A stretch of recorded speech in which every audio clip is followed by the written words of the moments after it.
It's hard to see how the hell anything is connected inside that lunatic's head. Lazar Verdis doesn't do anything for anyone unless he gets something out of it too.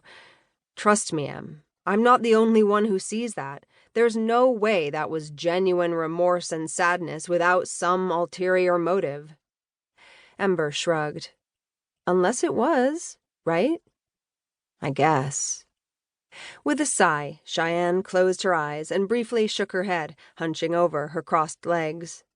I don't think I can handle entertaining the idea that he's grieving over her being caught up in Berail's curse because he cares.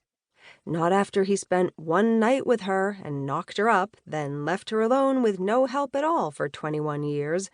You don't do that to someone you care about. There's no chance for him, then, Ember said to her friend, and eyed the half-drow. You'll drop him as soon as he's lost his usefulness, huh? I know what you're trying to do, Em. In human form, now that the immediate danger had passed, Cheyenne snorted. I'm not Lazar. For now, I'll stick with thinking he's a selfish asshole because he keeps proving me right. Okay. Cheyenne frowned at her Nosani. What's that about? Ember feigned cluelessness. What? Come on, okay. Cheyenne wiggled her head in a mocking impersonation. Spit it out, Fae girl. Ha.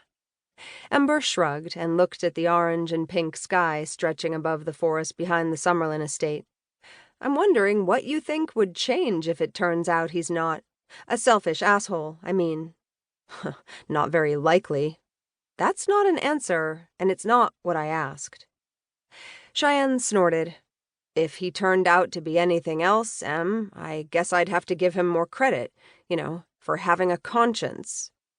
She gave an exaggerated shudder at the thought. Not something I'm excited about. He won't give me credit for anything either, and I guess I'm falling in line behind all the other Ogulish who've made holding a grudge into a lifestyle. Reinhardt approached them slowly, his eyes narrowing as he looked at Ember. Cheyenne watched him with a raised eyebrow until he stopped in front of them and cleared his throat. That asshole dad of yours and his minions are distracting my guys. She shrugged. Why are you telling me? Hard to keep their heads in the game when the Chateau Drawl's most wanted is sitting over there like the Drow Dalai Lama. Are these guys hanging around forever, or what? I have no clue. Cheyenne stared at him until he cast her an uncomfortable sideways glance. And I thought your guys were more professional than that. Reinhardt swallowed and stared straight ahead at the portal ridge and Bianca's rigid form. They are, and you know it. But this whole thing, whatever you're cooking up, goes way beyond professional, halfling. Deal with it. To prove her point, Cheyenne laid back on the grass and clasped her hands behind her head. No one's going anywhere until Lazar comes up with an answer. To what? I don't know, Reinhardt. I wonder why we're all sitting around in my mother's backyard. She closed her eyes. He smells pissed off. Good. If you stay professional, your agents will have to suck it up. Reinhardt grunted and studied the meditating Lazar. What's he doing over there? Meditating, Cheyenne and Ember said together. Then the Fae laughed. Cheyenne grinned. Only time he's not insane. You should try it sometime. How's your blood pressure? The agent looked down at her with a frown, but Cheyenne didn't open her eyes. A hell of a lot lower than your housekeeper's, I can tell you that much. Shit. Opening her eyes, Cheyenne pushed herself up and looked at Ember.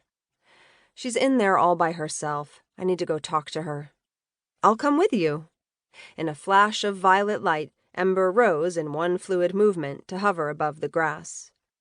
Reinhardt forgot all about the halfling rising to her feet as he stared at the inch of space between Ember's shoes and the ground. What the hell is that? Magic, man. Ember spread her arms and raised an eyebrow. What else? His mouth opened slightly, but he didn't reply, and the Fae turned to float after Cheyenne as the halfling stalked across the lawn toward the house. Hey! Lumil watched them leave and nudged